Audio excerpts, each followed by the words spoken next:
je ne vais pas vous faire l'affront de vous présenter. Je pense que ici, s'il y a des acteurs de la finance, à mon avis, tout le monde vous connaît déjà. Kadi Koulibaly de Hudson, qui est une des principales SGI, un des principaux brokers de la région. Stanislas Zézé, qui est président directeur général de Bloomfield Investment, agence de notation panafricaine. Et on est fiers d'en avoir une sur notre continent, une des majeures, donc c'est bien qu'elle soit ivoirienne. Et puis le docteur Edo Kossi Amenouvé, qui est également le directeur général de la Bourse régionale des valeurs mobilières, de la BRVM, donc qui nous fait l'honneur d'être là. Merci à vous infiniment. On a ce sujet-là à aborder. Alors, effectivement, on a discuté avec William en off, en préparation de ce panel-là, qui est le sujet du financement des collectivités territoriales. On a parlé un petit peu d'urbanisme ce matin. Et il y a déjà eu, alors peut-être à la surprise de beaucoup d'entre vous qui ne se sont pas forcément intéressés à ce sujet, mais il y a déjà eu des précédents qui ne sont pas forcément allés jusqu'au bout sur le marché des capitaux ivoiriens. Il y a des possibilités pour les collectivités territoriales, ce qui leur permet, sans forcément le concours de l'État, d'avoir des projets d'aménagement urbain, d'avoir des projets immobiliers qui peuvent être financés par ces dites collectivités territoriales en stand-alone sur notre marché. Et aujourd'hui, alors sans anticiper sur la discussion, je pense ne pas me tromper en disant qu'il n'y a pas de barrière réglementaire sur ce sujet. C'est déjà une possibilité. Et il y a déjà eu des précédents. Et je pense qu'il y a aussi des dossiers qui, à mon avis, sont en cours et qui vont aboutir. Donc c'est vraiment ce sujet-là qu'on va aborder aujourd'hui. Moi, j'aimerais commencer avec Kadi, peut-être pour te donner l'honneur de la primeur des premiers mots, nous expliquer un petit peu ce que tu as déjà eu comme expérience sur le marché en termes de financement de l'immobilier par des collectivités territoriales. Merci de me donner la parole. Je vais commencer par féliciter les organisateurs de l'événement. La 3e édition, mais effectivement, le sujet est extrêmement important, donc merci de vous donner autant de peine, parce que l'immobilier dans notre sous-région est vraiment le cœur de l'économie et il y a beaucoup d'investisseurs qui sont directement investis et pris dans la pierre, finalement, que ce soit commercial ou même résidentiel. En ce qui concerne les collectivités territoriales, effectivement, les textes aujourd'hui de décentralisation permettent aux communes, aux régions et aux districts de pouvoir lever des fonds de manière autonome sur le marché. Il y a eu des tentatives, une notamment qui a été très avancée au Sénégal, où la ville de Dakar a souhaité émettre un emprunt obligataire qui a reçu toutes les bonnes autorisations et qui malheureusement ne s'est pas faite pour des questions, à la dernière minute, je vais appeler ça des questions, ce sont des questions politiques, je pense qu'il faut en parler également, puisque nous parlons ici du pouvoir de l'État qui est finalement remis et décentralisé aux collectivités. On va y revenir sur cette expérience, parce que moi j'aimerais qu'on rentre en profondeur sur ce sujet, mais déjà c'est bien de savoir qu'il y a une possibilité. Est-ce que, Félix, est-ce que tu veux rajouter quelque chose là-dessus, peut-être sur le plan, au niveau du point de vue de la bourse, comment est-ce que vous abordez ce type d'initiative et ces opportunités de marché? Merci Kairos pour cette introduction et je me réjouis de me retrouver cet après-midi avec vous sur ce sujet important de financement de l'immobilier par les collectivités locales. Quand j'ai suivi la présentation précédente, celle qu'on vient de voir, les indicateurs sont clairs sur le besoin et sur la rapidité avec laquelle l'urbanisation va nous pousser à prendre, je dirais, des mesures vigoureuses pour accélérer le financement de l'immobilier en Côte d'Ivoire dans la sous-région. Et naturellement, il y a, disons, 3 acteurs qui entrent en jeu. Il y a les États. On le sait, les États jouent un rôle extrêmement important dans le développement des infrastructures de base et de l'immobilier. Il y a le secteur privé. Je me réjouis que beaucoup d'entre vous Vous êtes très actif sur la question de l'immobilier, mais il y a aussi les collectivités locales. Et vraiment, ce troisième acteur est souvent négligé, où on ne lui a pas forcément donné tous les moyens de pouvoir jouer son rôle. Or, quand on regarde le processus de développement de plusieurs régions dans le monde, la décentralisation est au cœur du bien-être de proximité des populations. L'État central ne peut pas développer des infrastructures de proximité pour rendre le cadre de vie agréable aux populations. C'est pour ça que les collectivités doivent jouer ce rôle. Et je crois que le marché financier régional, dès sa création, a justement pris la mesure de l'importance de donner les moyens aux collectivités de se financer. Quand vous regardez les tests de base, dès le départ, il était prévu que les collectivités locales émettent au même titre que les États. Bon, maintenant, dans la pratique, on s'est rendu compte que ça pouvait poser des difficultés et je pense qu'il est important qu'on en parle. La décentralisation n'a pas forcément abouti dans tous les pays de l'Union. Donc, toute dette d'une collectivité est une dette de l'État. Par conséquent, la liberté ne pouvait pas être donnée aux collectivités d'émettre sans l'accord de l'État central et particulièrement du ministre des Finances. C'est pour ça que nous avons changé l'instruction 36-2009 de l'AMF pour mettre l'autorisation conjointe du ministère en charge des collectivités et du ministre des Finances. Bon, maintenant il faut 2 autorisations pour que les collectivités émettent. Mais à partir du moment où la décentralisation n'étant pas effective et que c'est un enjeu politique, vous comprendrez que ce n'est pas si évident d'avoir l'autorisation conjointe du ministre en charge des collectivités et du ministre des Finances dans un contexte où on voit souvent, et c'est clair dans nos pays, les villes ou les communes, je dirais, les plus riches, plus développées ou avancées, sont souvent des communes d'opposition. Donc, ce n'est pas toujours évident. Donc, vous comprendrez que ce n'est pas facile. Mais je pense que la clé, et pour terminer là-dessus, c'est l'autonomie financière des collectivités. Il faut que les collectivités arrivent à générer suffisamment de ressources pour faire face, pour démontrer qu'elles sont en mesure de faire face à leurs obligations.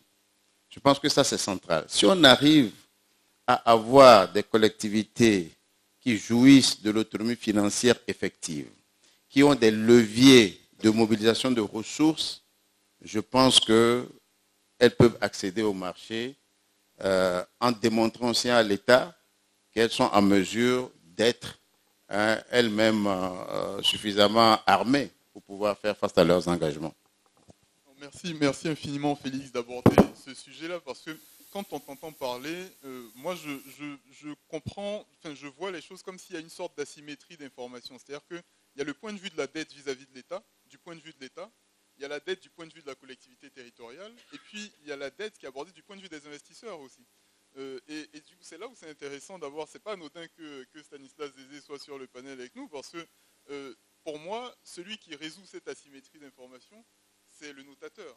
C'est celui qui est, par sa note, qui rend gage de la gouvernance. Comment est-ce que chez Bloomfield, vous abordez ce point-là et ce serait bien aussi que tu rebondisses un peu sur ce que disait Félix sur la question de l'autonomie financière véritable des collectivités territoriales, parce que c'est essentiel en réalité. Alors, merci Youssouf, merci William pour l'invitation.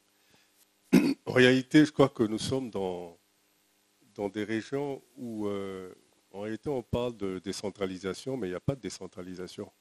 Nous sommes dans une logique de déconcentration. Donc, la déconcentration est complètement différente de la décentralisation. Donc, tous les pouvoirs sont centralisés pour des raisons politiques, alors qu'en réalité, comme Félix a dit, on ne peut pas développer un pays si on ne procède pas à une vraie décentralisation. Et la vraie décentralisation, c'est une question d'organisation. Et cette organisation va être basée sur même le système de gouvernance politique de ce pays-là. Si vous n'avez pas de séparation stricte de pouvoir, naturellement, un ministre des Finances ou en charge de la décentralisation ne donnera pas une autorisation s'il a affaire à un maire de l'opposition. Mais si ce sont des règles qui sont établies, il n'a pas le choix, il est obligé de le faire, si la mairie respecte ces règles-là. Donc l'organisation même des collectivités locales ne permet pas, pour l'instant, d'avoir des collectivités locales qui ont toute cette latitude-là. Et pourtant, il y a un potentiel extraordinaire. Quand nous faisons les analyses de ces collectivités locales, nous voyons que s'il y avait une vraie décentralisation, ces collectivités locales n'auraient besoin ni de la garantie de l'État pour lever des fonds pour des projets lucratifs, parce qu'en fait c'est ça la problématique, puisqu'ils sont toutes ces collectivités locales sont sous perfusion de l'État, c'est-à-dire qu'elles ne dépendent que des subventions de l'État, elles ne sont pas capables de lever des fonds si elles n'ont pas la garantie de l'État. Mais ce qu'on dit aujourd'hui, c'est qu'on veut faire une évaluation de leur potentiel et de dire, en réalité, elles sont capables de lever des fonds sur des projets lucratifs qui vont en réalité rembourser la dette sans qu'elles aient besoin, ces collectivités locales, de la garantie de l'État. Donc, l'exemple que Kadi a donné tout à l'heure sur la Baï, évidemment, on s'est rendu compte que, et d'ailleurs tout le monde était enthousiaste sur le projet de Dakar parce que ça allait permettre d'établir un précédent d'obligations municipales, comme ça se passe en Afrique du Sud ou aux États-Unis, où les collectivités locales émettent sur du long terme. Et donc, tout le monde était enthousiaste et toutes les autorisations étaient données. La veille de l'émission, pour des raisons politiques, c'est bloqué. Et ça, c'est un très, très gros problème. Parce qu'après, ça a cassé la dynamique et les investisseurs, maintenant, se méfient. Parce qu'ils se disent, en réalité, ça veut dire que même pendant la période de remboursement, l'État peut décider que, bon, ben, comme c'est la mairie de X et des opposants, on bloque les paiements. Donc, mais je crois qu'aujourd'hui, notre évaluation des différentes collectivités locales a montré qu'il y a un vrai potentiel. Surtout même en Côte d'Ivoire, on a commencé à noter un certain nombre de collectivités locales. Il y a un vrai potentiel. Il suffit juste d'avoir une volonté politique de mettre en place un vrai système de décentralisation avec le pouvoir qui va avec, le pouvoir politique, administratif et financier, sans tenir compte de toutes les petites querelles politiques. Oui, il y aura un potentiel extraordinaire. Merci beaucoup Stanislas. J'aimerais revenir avec toi, Kadi. Effectivement, bon, on va rentrer un peu plus parce que là on est encore sur le plan théorique. Donc on va essayer de rentrer un peu plus dans ce qui s'est pratiqué pratiquement. Donc on l'évoquait, la ville de Dakar qui à une certaine époque a structuré un projet. Donc un projet d'infrastructure publique rentable. Comment est-ce que ce projet-là s'est structuré et comment est-ce qu'il était justement prêt? En fait, tous les investisseurs étaient dans les starting blocks, n'attendaient que cette émission. Ça allait être un beau succès et ça ne s'est pas fait malheureusement. Mais comment est-ce que ça s'est structuré en amont? Bon, je vais quand même rendre à César ce qui est à César. Hudson n'était pas dans le comité d'arrangement de cette opération, mais effectivement, c'est une SGI sœur, ma très chère Marie-Odile, qui s'en occupait. Mais effectivement, le projet a été structuré avec l'assistance technique de l'USAID et il y a comme ça des bailleurs qui accompagnent les collectivités pour organiser et financer tous les travaux préliminaires à ce type d'émission. Parce que ça coûte de l'argent de faire des études pour les projets, ça coûte de l'argent de payer les consultants pour analyser la capacité à lever des fonds, pour payer le rating. Donc il y a une assistance technique qui est disponible avec plusieurs types de bailleurs de fonds aujourd'hui. FSD Africa également pour des projets Edge, des projets durables, apporte également de l'assistance technique. Et ensuite, la structuration s'est faite comme tout autre émetteur. Il ne faut pas oublier que les collectivités sont des émetteurs comme les autres, avec, c'est vrai, des contraintes particulières qui sont identifiées, mais une fois qu'elles ont répondu à ces contraintes-là, d'autorisation, comme on a parlé tout à l'heure, des 2 tutelles techniques pour le ministère de l'Intérieur et financières, elles sont un émetteur comme les autres. Donc il faut qu'elles apportent de l'information financière, il faut qu'elles soient capables de démontrer aux investisseurs leur capacité de remboursement, le sérieux, et c'est souvent le deuxième élément qui manque, quand je vais dire sur le terrain, quand on essaye de lever des fonds pour les collectivités. Le premier, c'est l'autorisation, je pense qu'on en a suffisamment parlé, mais qui souvent est retardé par les ministères parce qu'eux aussi ne veulent pas que la garantie de l'État soit actionnée. Donc analysent malgré la notation et se disent je ne suis pas certain que cette collectivité-là particulièrement pourrait de manière sérieuse avoir la capacité de faire ses remboursements de façon autonome. Donc l'autorisation peut être retardée dans ces conditions-là, mais c'est également lié au fonctionnement de l'organe délibérant. Je prends l'exemple de la région. Le conseil régional, parfois, peut ne pas être entièrement fonctionnel avec des réunions qui ne se tiennent pas selon les textes. Il faut savoir qu'il y a des lois qui organisent le fonctionnement des collectivités.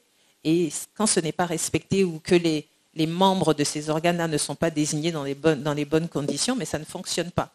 C'est comme une société anonyme qui veut lever des fonds, mais qui ne tient pas ses conseils d'administration et qui n'est pas capable de rassurer des investisseurs sur le fait que la gouvernance est au niveau qui va sécuriser finalement les fonds investis. Donc c'est dans ce sens que je dis que ce sont des émetteurs comme les autres. Les investisseurs, eux, ne changent pas.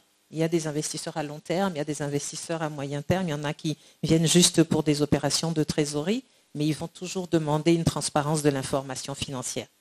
Si l'émetteur n'est pas capable de le démontrer, ça ne fonctionne pas.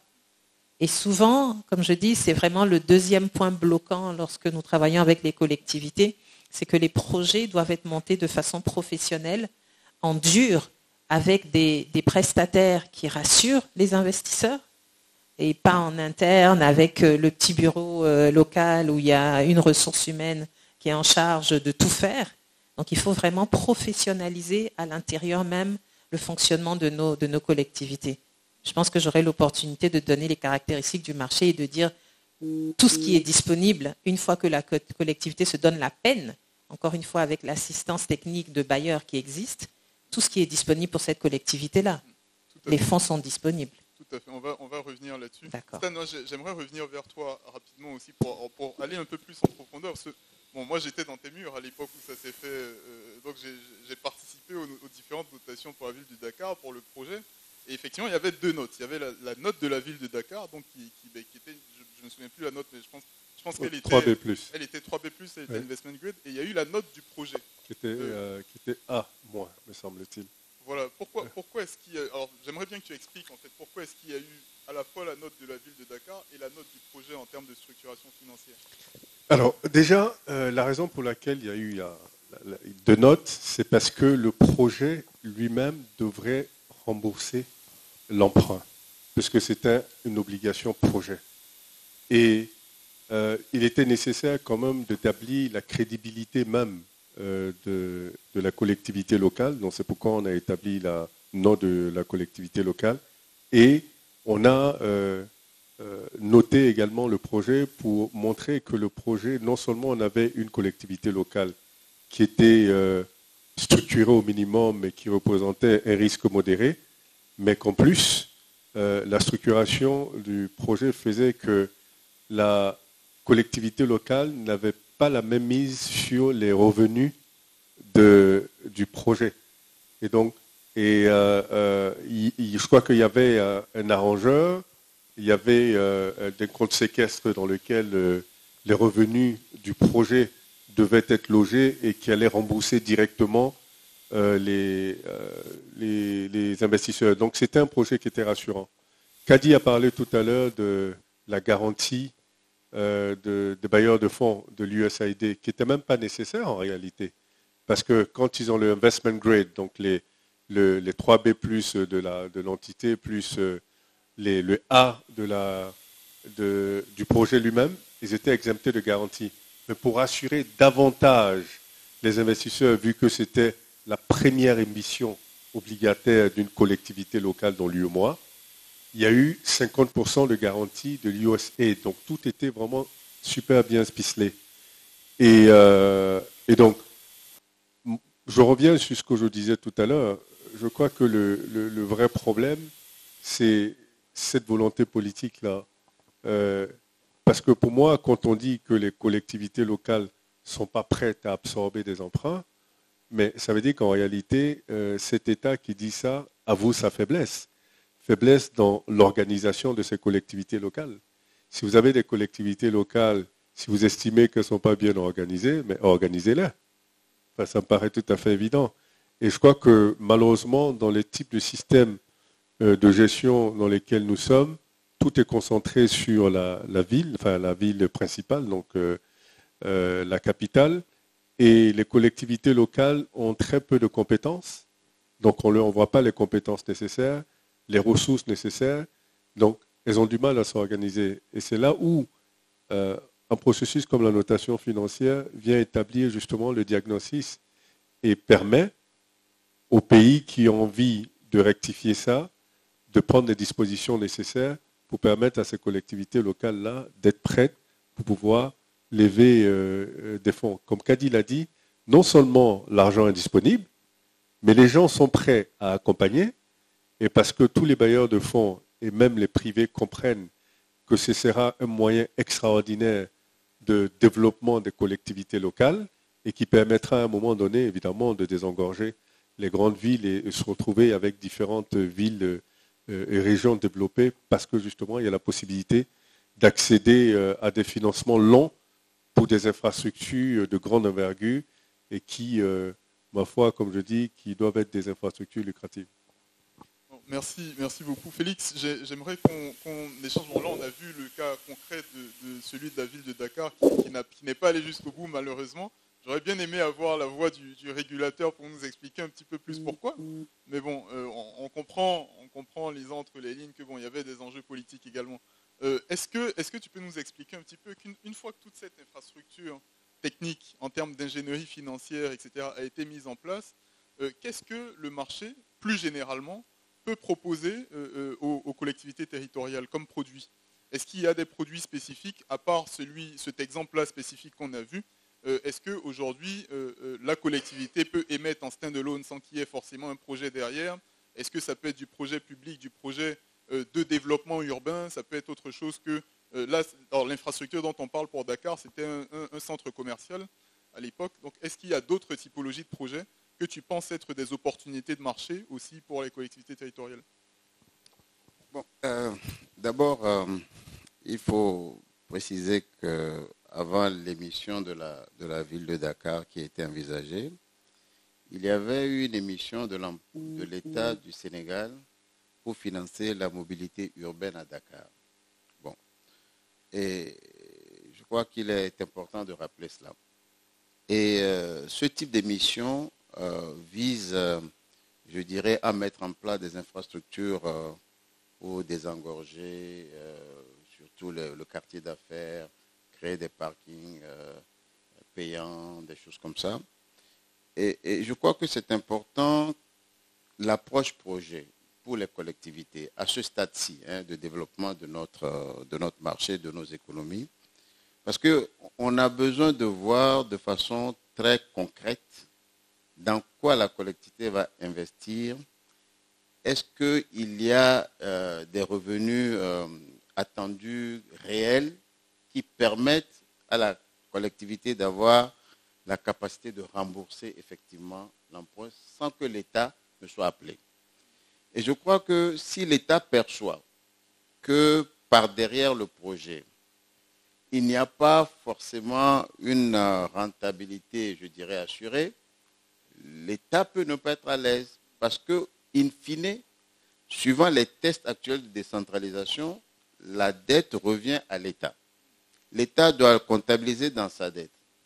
Donc, il est tout à fait normal que l'État puisse être rassuré sur le projet que la collectivité veut conduire et non seulement son impact social, économique et social, mais également sa capacité à être autonome. Je pense que c'est là où on a beaucoup de soucis. Ça, c'est une vraie question quand même, parce que moi j'ai l'impression que c'est une spécificité africaine. Le fait que les collectivités territoriales aient une dette qui rentre dans la dette de l'État, la France, les États-Unis ont une dette qui est particulière quand il s'agit de l'État et qui est particulière quand il s'agit des collectivités territoriales.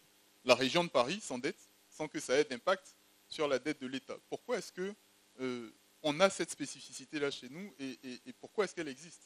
Bon, là, ça dépasse peut-être un peu tes prérogatives, mais bon, je connais pense ta culture générale sur le sujet. Non, c'est clair qu'on peut évoluer vers ça.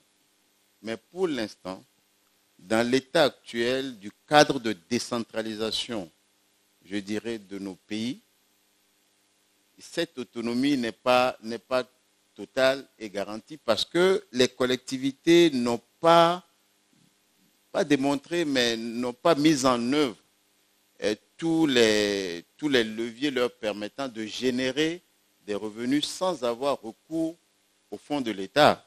Pour la plupart de nos collectivités sont subventionnées par l'État. Donc, à mon avis, le travail de fond doit être fait par les collectivités. De faire en sorte que les collectivités viennent avec de vrais projets générateurs de revenus, démontrant une autonomie suffisante pour rassurer l'État que cette dette-là ne va pas un jour être supportée par l'État. Je pense que c'est ça, c'est un exercice quand même qu'il faudra faire, en attendant que les tests peut-être n'évoluent et que la décentralisation soit totale et l'autonomie totalement assurée. Pour reprendre, juste pour ne pas te couper, mais oui. Pour reprendre le cas du Sénégal, par exemple, à l'époque, quand on monte cette opération avec la ville de Dakar, moi je me souviens qu'il y a déjà plusieurs collectivités territoriales au Sénégal, ce n'est pas le cas de la Côte d'Ivoire malheureusement, mais au Sénégal, plusieurs collectivités territoriales font déjà du crédit avec des banques commerciales. Donc, moi j'estime que j'ai l'impression qu'au Sénégal, ils sont un peu plus avancés sur la notion de... Mais à l'époque, si, il y avait déjà des emprunts bancaires. Ça, c'est la banque qui prend le risque que la collectivité ne rembourse pas. Bon, en plus, on est sur des montants quand même relativement... Il y a quasi oui, je ne vais pas laisser dire que les collectivités territoriales ne font pas des crédits avec les banques. Il y a des financements structurés en Côte d'Ivoire qui ont été faits. Oui, avec le district, il y a eu des financements qui ont été mis en place. Là, nous sommes en train de parler du marché financier. Et ça, c'est une question, effectivement, où le banquier prend le temps, mais les processus ne sont pas les mêmes. Sinon, il y a plusieurs collectivités territoriales en Côte d'Ivoire, donc à Dakar, et on va parler de la sous-région, donc dans nos pays, qui font du crédit bancaire. Mais du coup, ça devrait être feu vert, non, Félix?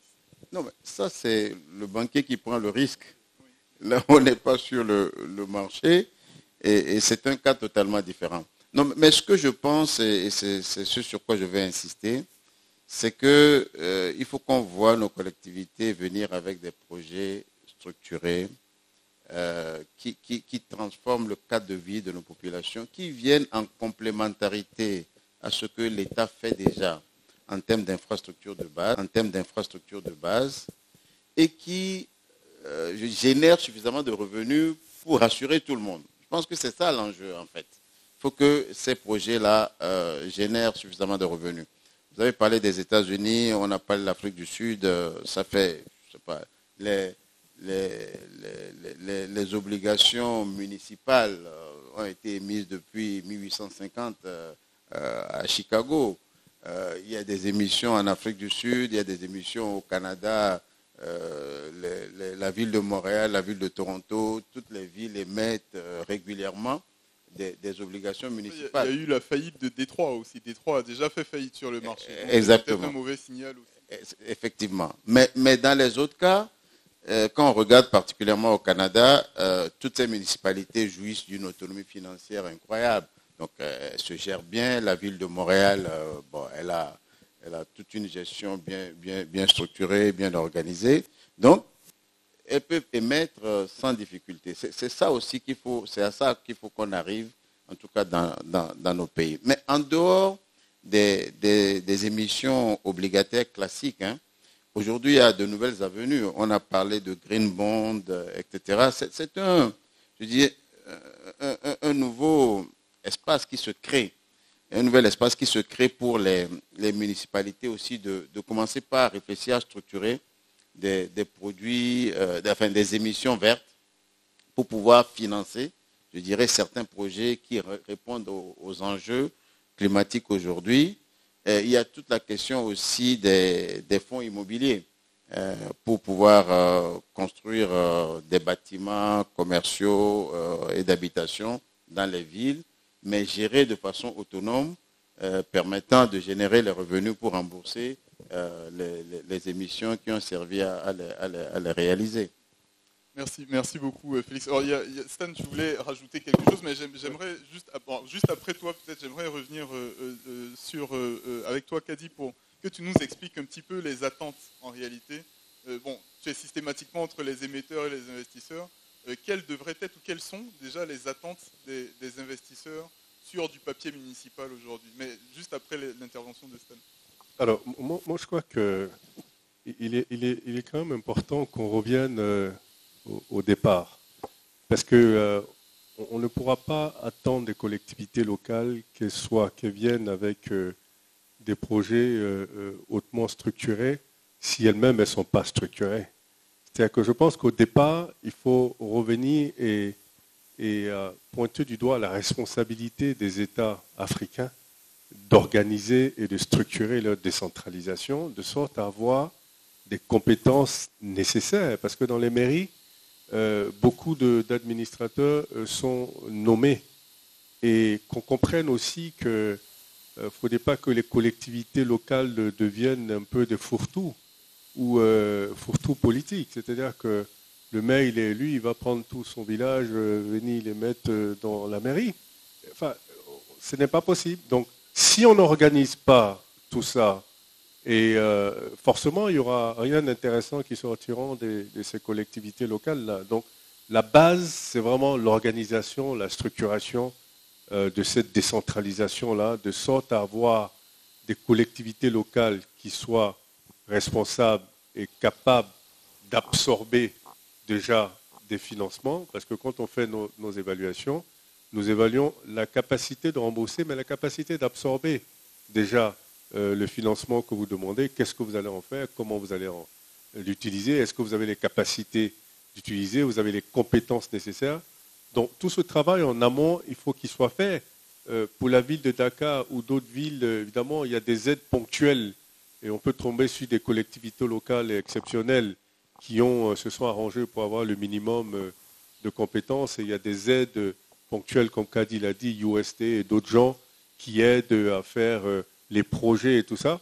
Mais à la fin de la journée, ce serait bien quand même que ce soit les gens des collectivités locales qui fassent ces projets, qui fassent ces études et qui sortent avec des projets qui sont viables.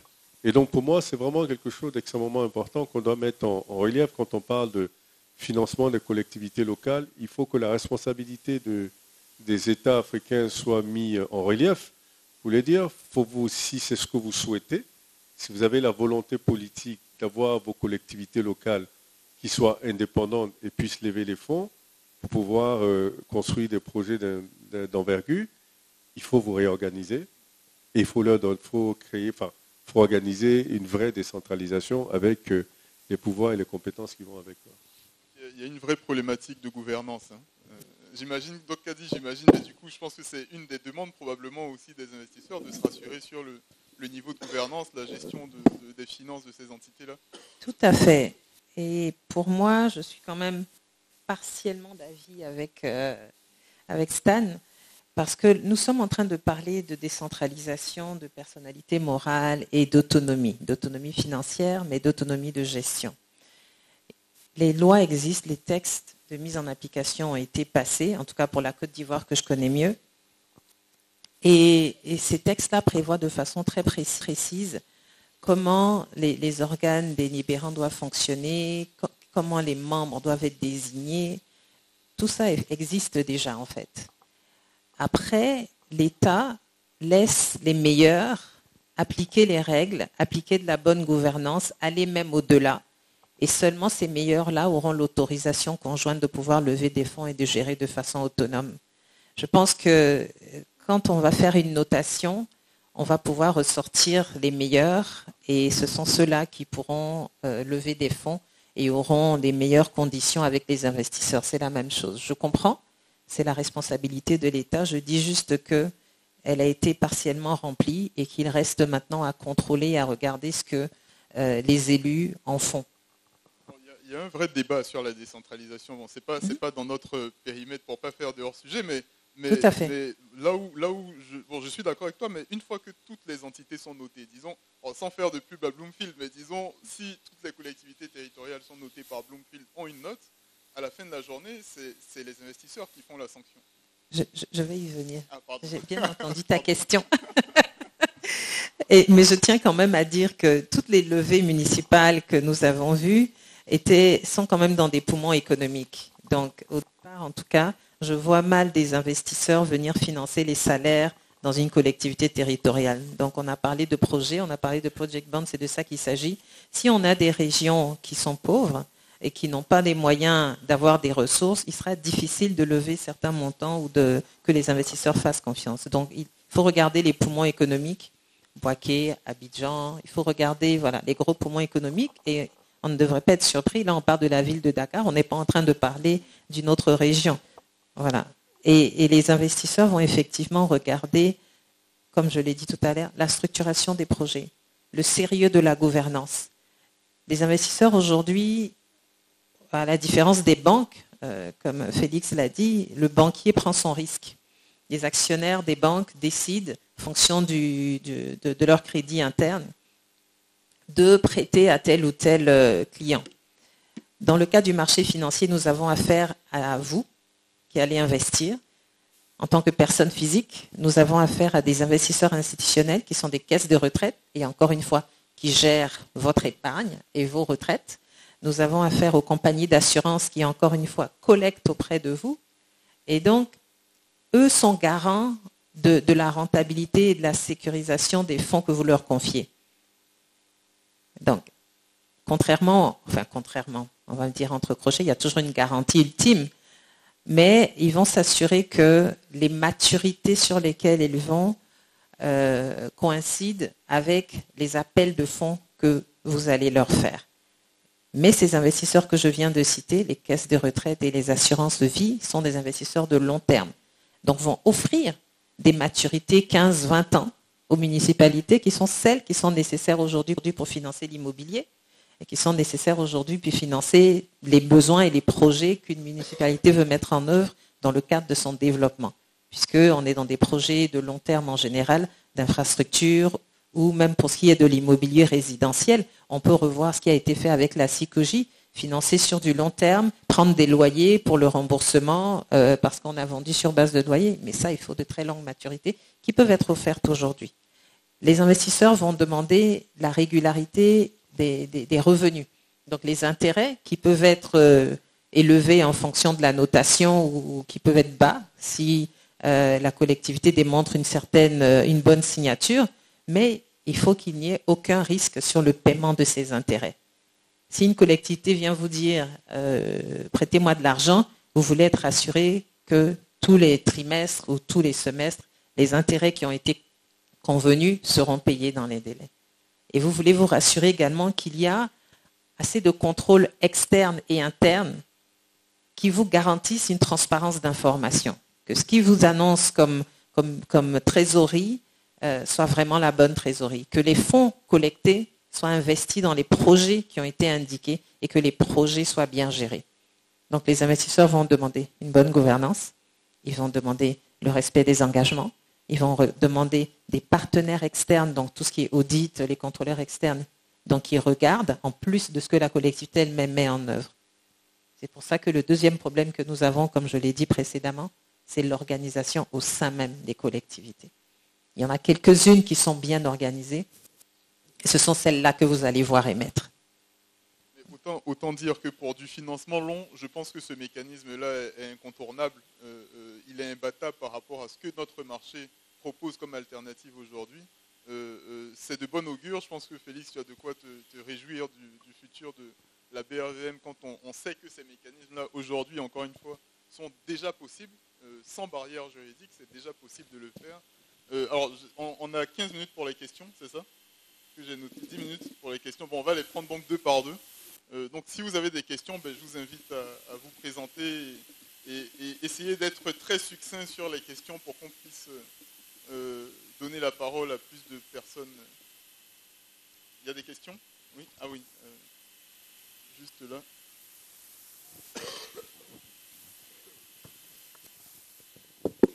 Bonjour.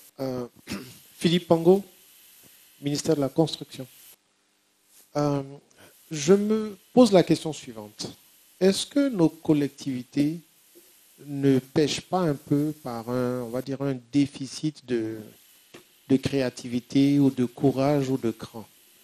Je veux dire, plutôt que de rester accroché, plutôt que de rêver à une décentralisation qui tarde à arriver et qui n'arrivera pas de sitôt, entre-temps, est-ce qu'il n'y a pas quelque chose qu'on peut faire, que les collectivités peuvent faire? Même quand il est question de lever les fonds, même sans avoir une garantie de l'État, est-ce qu'avec le concours du privé, on attirerait d'un projet, elles n'ont pas les moyens, elles n'auraient pas les moyens de lever des fonds? Je prends par exemple, vous voyez pendant la CAN, toutes les villes qui avaient des stades ont tenu des mini-sommets, investir à Corogo, investir à San Pedro et ainsi de suite. Dans le but de quoi? D'attirer de l'investissement majoritairement privé.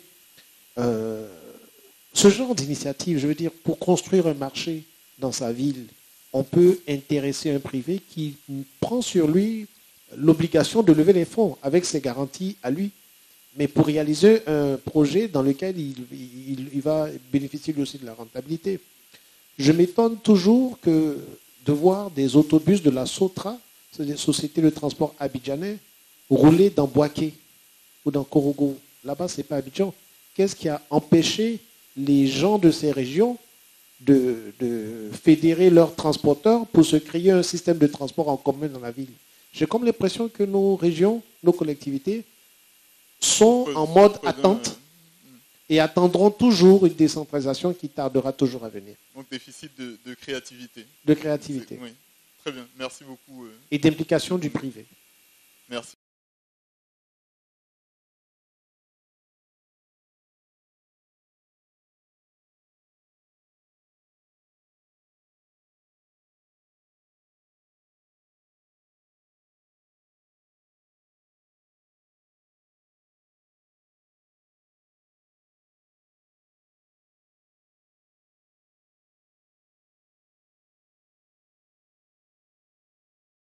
Pas une meilleure visibilité.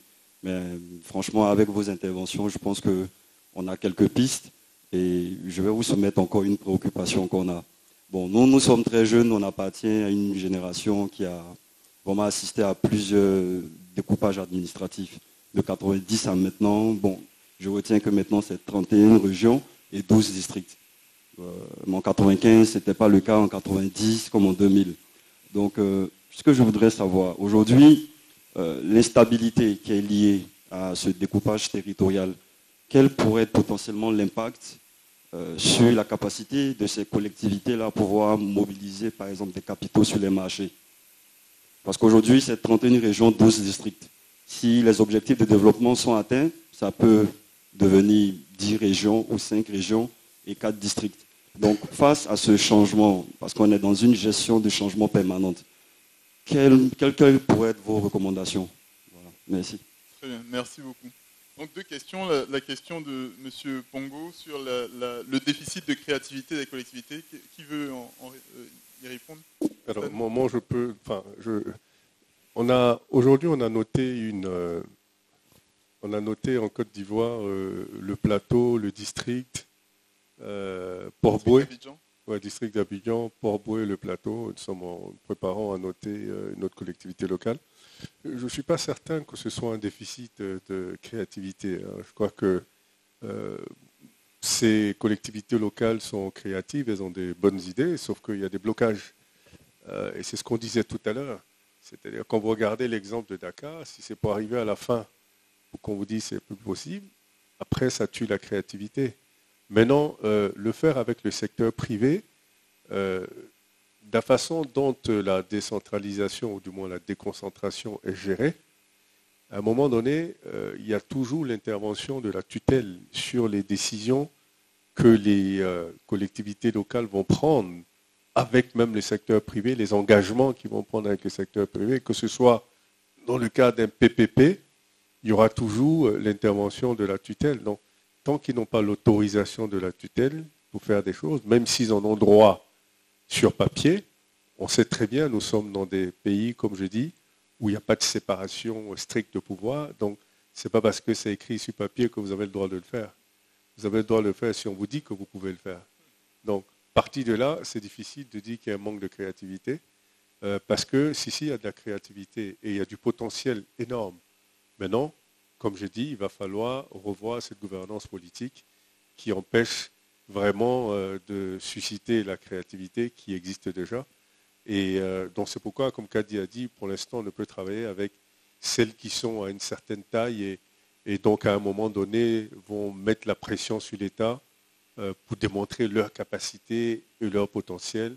Et si vous tombez sur une collectivité locale dont le patron fait partie du pouvoir en place, évidemment, il a plus de chances de réussir son projet que s'il est de l'opposition. Maintenant, juste répondre aussi à ça. Alors, je crois que le découpage n'a pas vraiment d'incidence sur la capacité de la région ou de la collectivité locale à pouvoir lever des fonds. Tant que cette région, quelle que soit comment elle est découpée, répond aux exigences du marché, en principe, ça ne devrait pas poser de problème. Bon. En fait, sur la première question, je crois que Stan a répondu entièrement.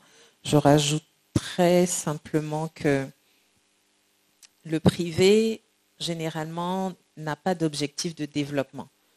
Donc, Stan a répondu sur les PPP, puisque c'est un modèle qui existe, qui permet d'accompagner le développement avec l'apport des privés. Mais généralement, dans les PPP, les privés qui interviennent ont des gilets pare-balles sur tout leur corps. Donc, ça revient extrêmement cher pour l'État parce que, en fonction de la signature de l'État et de la notation de l'État, ils vont demander 2 gilets pare-balles. Donc, ça veut dire que le TRI à la sortie va être extrêmement coûteux. Ils vont demander des garanties. Les prêteurs même vont demander des garanties. Donc, ça coûte beaucoup plus cher. Aujourd'hui, ce que nous recherchons, c'est de trouver les voies et moyens pour que les collectivités financent le développement, donc des infrastructures de développement, des activités de développement, à moindre coût. Donc, si on peut le faire, on le fait. Si on ne peut pas le faire, oui, on rentre dans des choses très coûteuses, mais il faut que les investisseurs le comprennent, il faut que les populations le comprennent, parce qu'après, on se plaint, on ne comprend pas pourquoi ça a été financé aussi cher, pourquoi c'est si coûteux, mais il s'agit de ça. Quand vous allez venir mettre votre argent, vous êtes un privé, vous voulez une rentabilité de privé. Vous n'êtes pas un organisme de développement. Donc là où une collectivité va rechercher du 3%, du 4%, vous allez en demander 9%. Donc si elle travaille avec vous, il faut qu'elle vous trouve le moyen de vous payer le 9%. Ce n'est pas l'idéal donc. Voilà, c'est seulement ce que je rajouterais à la réponse de Stan. Maintenant, sur le découpage, alors, on est en mode projet. Un projet, par exemple, si on a un projet d'une plateforme logistique dans une région et qu'on ampute cette région d'une partie de sa population, donc de ses consommateurs, de ses entreprises, évidemment, il y a directement un impact. Mais votre question est très difficile. Parce qu'on n'a pas de réponse. Il y aura des changements puisque les politiques, en fonction de leurs desseins électoraux, changent les découpages. Assise ici, je ne peux rien vous dire de plus. Vous avez la réponse à votre question difficile. Non, je voulais abonder dans le même sens pour dire qu'il faut privilégier, quand on accède au marché, l'approche projet. Et l'autonomie du projet, quel que soit le découpage, quels que soient les problèmes, le projet reste viable et profite à 2 districts au lieu d'un district ou à 2 régions au lieu d'une région. Bon, ça, je pense que le problème ne se pose pas dans ce sens-là. Ce qu'il faut éviter, c'est de lier les émissions, les accès au marché, au conseil municipal, à la personnalité du maire ou des choses comme ça. C'est ça qui est compliqué après. Il faut que vraiment ce soit des projets qui soient des projets viables, qui soient implémentés dans des régions géographiques bien précises, etc. Ça peut passer le temps. Ça peut passer le temps. Vous imaginez bien que dans les pays développés, les conseils municipaux changent régulièrement. Mais quand on veut construire un 3e pont ou bien quand on veut changer le pont Champlain à Montréal, quel que soit le maire de Montréal, c'est un projet de 20 ans, ça va se faire. Et je crois que ça, c'est important, que l'on puisse avoir ce genre d'approche, quoi. Donc le projet, de toute façon, subsiste à l'organisation. On l'a vu partout. Dans ces pays-là, il y a des projets qui sont sur 10 ans, 20 ans, mais toutes les mairies ont accompagné, quel que soit le changement. On va prendre une dernière question, parce que j'ai la question du monsieur qui n'était pas répondue. J'ai plus de temps, mais je fais une petite entorse. Pardon. On m'a réduit mon temps. L'amende sera très très forte. Donc, juste une dernière question devant. Et puis, il y a... Allez-y. En fait, les points que j'ai notés, c'est vous n'avez pas fait mention des antécédents. Vous avez fait preuve d'enthousiasme, c'est très bien. Les antécédents, notamment, par exemple, les subprimes, vous avez fait mention. Alors, il y a énormément d'enseignements à tirer de ça. Pardon, quel exemple vous avez Dans cité ? les collectivités territoriales européennes et américaines, on a vécu des crises assez graves. Oui, on a parlé de Détroit, et on n'a pas tiré les conséquences, on n'a pas peut-être eu le temps d'en parler. Et c'est assez édifiant. Bon, je pense que c'est important de pouvoir le faire. D'autre part, vous avez également un certain nombre d'investissements que devraient faire les collectivités territoriales, mais de mettre en rapport quelles sont leurs compétences. J'ai investi, je fais un engagement dans un périmètre pour lequel j'ai obtenu des compétences de par l'État, avec en complément aussi des dotations financières, l'obligation de faire. Ça aussi, on ne l'a pas abordé en fait, et on ne peut pas juste parler des investissements. Une collectivité territoriale ne peut pas tout faire, elle a des domaines de compétences bien précises. Quelqu'un de c'est la remarque sur peut-être les compétences rapidement. Donc je voulais qu'on puisse vraiment faire juste peut-être une petite... Oui, il faut adresser une collectivité territoriale par rapport à ses compétences. C'est une question importante. On va essayer de circonscrire un peu parce que en fait, l'objectif, c'est pas de faire un débat sur la décentralisation, parce que c'est vraiment une question qui pourrait nous traîner en longueur. Mais vous avez tout à fait raison sur le fait qu'effectivement, il y a déjà eu des précédents de marché à l'échelle mondiale qu'on pourrait aborder. Je ne sais pas si tu veux peut-être répondre. Mais je crois que c'est ce qu'on a dit tout au long. Hein. C'est-à-dire que Félix l'a mentionné, qu'a dit aussi, de dire que justement, c'est parce qu'on a pris ça en considération qu'on pense qu'en l'état actuel des choses, il faut des investissements sécurisés. C'est pourquoi on parle de project bond. Donc une obligation qui est liée à un projet dont la rentabilité sera établie et va rembourser justement l'emprunt. Les obligations, la majorité dans les grandes villes américaines et notamment Détroit, ne sont pas forcément des obligations projet, sont des émissions obligataires tout simples, gérées par la mairie. Bon, après maintenant, si elle ne gère pas bien, ça donne ce que ça donnait. Mais c'est justement pour ça que tout ça est pris en considération et qu'on dit, en l'état actuel des choses, en termes de compétences et tout le reste, c'est de baliser tout sans pour autant dire qu'aujourd'hui, on ne peut pas émettre des obligations. Donc ces obligations sont liées à des projets qui sont rentables, dont la rentabilité et le mécanisme de remboursement et la sécurisation des remboursements doivent être garantis au départ, avant même que cette obligation-là soit faite. Et puis la compétence, oui, vous avez raison, on en a parlé là. Il faut mettre l'accent sur gérer ces compétences-là au départ, les renforcer au fur et à mesure, trouver un mécanisme pour renforcer de façon significative la capacité des collectivités locales si l'État est dans cette logique-là de décentralisation effective. Je ne serai pas longue. En fait, pour moi, il est évident qu'une collectivité va développer un projet qui rentre dans le cadre de ses missions et de ses compétences. De toutes les façons, pour lever des fonds, elle aura besoin de l'autorisation des tutelles. Et si ce sont des projets de l'État central, évidemment que ça va être pris en centrale. Donc c'est vrai qu'on ne s'est pas étalé dessus, mais ça tombe sous le sens. Par contre, vous avez parlé des subprimes. On a parlé de la faillite de Détroit et on sait pourquoi c'est arrivé. En fait, c'est la décorrélation entre la valeur même des actifs financés, mais la notation, en tout cas, l'état de notre marché aujourd'hui est tellement loin et l'état même de décentralisation que nous avons, je pense, ne permet pas ce risque-là. Et le fait que nous ayons traité notre panel sous l'angle de il n'y a pas assez de liberté pour les collectivités et tout reste centralisé, il y a comme un chapeau, un cap qui derrière, oui, met la garantie, mais en termes d'autorisation aussi, limite les travers qu'on pourrait voir des collectivités en dehors de la centralisation, donc de l'État central. C'est peut-être pour ça qu'on n'est pas allé sur ces sujets-là. Voilà. Merci. Merci.